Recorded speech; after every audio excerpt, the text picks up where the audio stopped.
What's up, everybody? This is Bronco Juggalo. And Bill. And today we are coming to you with The Zombie Army. On Yeah. this edition of B Movies, Be Bad or Be Good.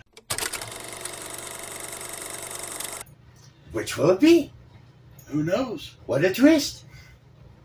All his movies are bad. What a twist. Yeah.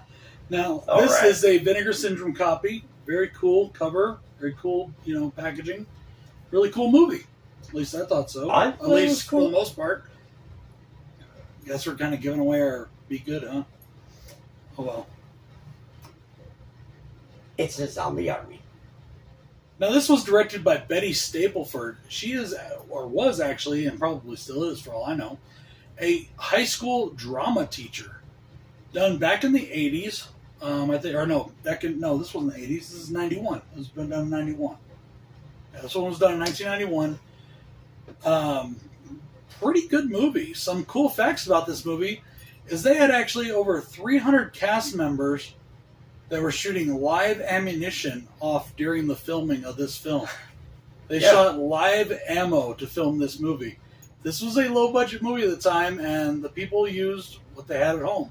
Yep. Basically shot on video. This movie had an all-amateur cast of over 100 people. That's a lot. That's a lot of people.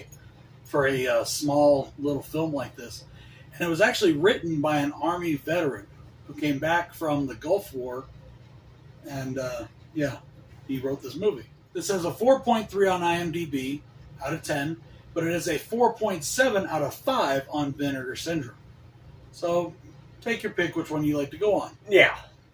The government, in all of its amazing, glory Stupidity. and stupidity, yes, decided to train an all-female elite combat unit in an insane asylum, an abandoned insane asylum. Unbeknownst to them, there was 2 patients left behind. One is a killer, the other's an info.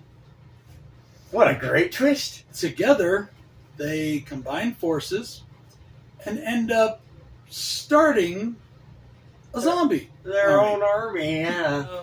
How all that unfolds is pretty fucking complicated, but it's pretty fucking funny to watch. It is. It is. And as far as the whole rating thing goes, this is not a high budget film. And when you go with those rating things, some people, they expect blockbuster shit. You can always tell the people that do those reviews on there that don't ever watch low-budget horror or low-budget films. And there are some good gems out there. There are some real good ones.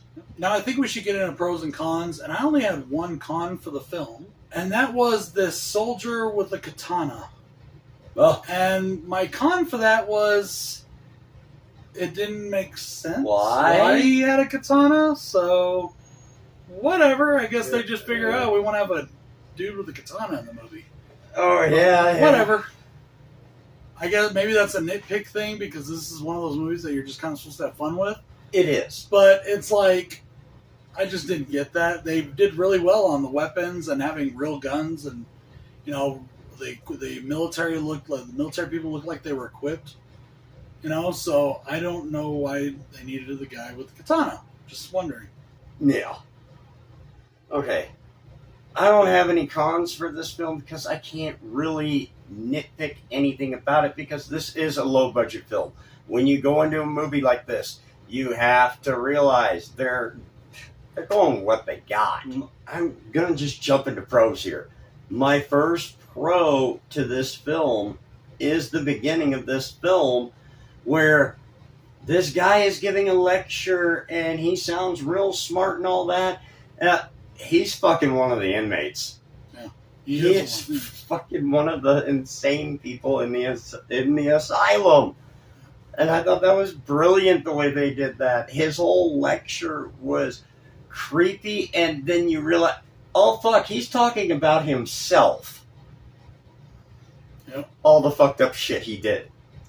Yeah, which is pretty fucking funny, actually. Yeah, we don't want to give away what he talks about, but who let this guy out to do this? Yeah.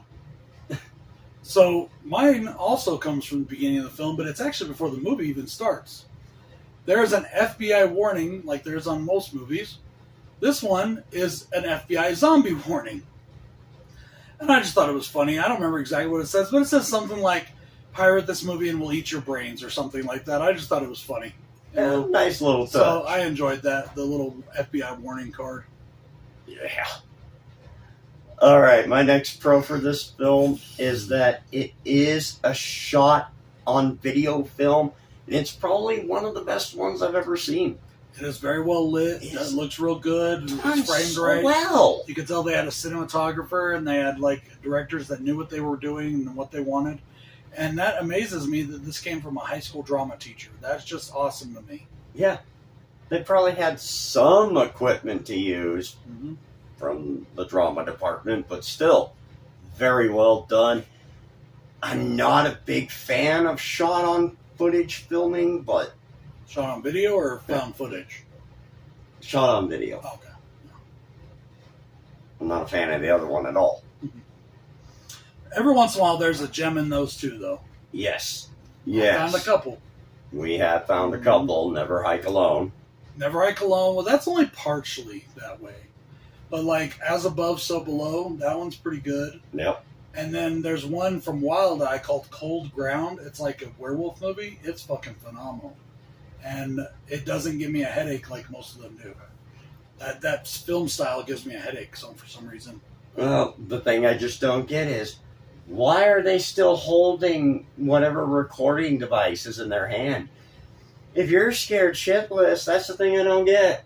Yeah. You'd be like, fuck that shit. I'm not still shooting like... No. I know you're not a big fan of it, and I know that a lot of people give this movie crap, but I think they even did a good job of it in Halloween Resurrection. Because it was like something they'd never done before. It was a new concept to put in a Halloween film like that, you know. So I thought that was kind of cool. But it is what it is. Thank God you didn't say the Blair Witch Project. Oh, no, I hate that movie. Such garbage. Next pro here is that this movie is intentionally funny. Yes. A lot of these low-budget films can be unintentionally funny. They made them to be serious, and just the absurdity of what's going on or how they had to do something can make it unintentionally funny. Yeah. This one was written funny. It was made to be funny. They did things in the film that were done on purpose. You can just tell. And that's what was cool about it, is they didn't do it. It didn't do it because they were low budget. They didn't do it because they couldn't figure out another way around it. It was done that way on purpose. Because they wanted to. It's very apparent. So, yeah, I really did enjoy that aspect of the movie, that they actually took some time into this thought of this script. Yes. I'm not saying that it's The Godfather. I'm saying that it's a decent script for people of amateur status. Okay. Okay, to segue off that, my next pro for this film, these patients need therapy. How they're creating the zombies, they're just pretty much the nympho and the psycho are kidnapping soldiers and Frying their brains. frying their heads, and that's what he says. The doc says, oh, these patients need therapy. And then the zombies start, therapy. Yeah, they were funny. That was pretty funny. Yes. Of that. These patients need therapy. You're the patient. What the fuck? Well, he thinks he's a doctor. He does. I mean, he's like the Dr. Giggles of the psychiatry world. Oh, there's a movie we should watch again. I'll watch that in a little bit. That's a good movie. Love that movie. Oh, yeah. My final pro for this is, damn, the fucking gore and makeup effects were really fucking It's a good. pro of mine, too. Now, the makeup effects on the zombies, we're not talking Walking Dead zombies. We're talking No, old no. school looking, kind of like, you know, ash white face, dark eyes, that kind of zombie. But they did look really good, and it was definitely, you could tell it was done as a throwback instead of just couldn't get the budget to make the gore. Yeah. Because they have gore in this movie that's really fucking good. It is. It's real So- damn good. Those effects and the gore effects and the special effect and the makeup, excellent in this film. I liked it a lot. I had a blast with it. Hell yeah. That was my final pro. Okay. Anything else? My final pro for this film is the end of the movie. Okay. We've scrapped this project. This place is now abandoned again. Oh, now here's another military group. I forget which branch. It was the Navy. The Navy. They sold it to the Navy. They sold it to the Navy, and there's the two loonies. They're in the window looking down at them like, the bad guy wins. It was fun. The bad guys do win in this one. Fun to see the bad guy win every now and then. Yeah. So, guys, as is obvious, we gave it away at the beginning of the review. This is a be good for us. Fuck yeah. We like this one a lot. This is a great Check film. this one out on Vinegar Syndrome. That's it for today, guys. Go and check out the Zombie Army. This is Bronco Juggalo. Stay in peace. And Bill's saying good night.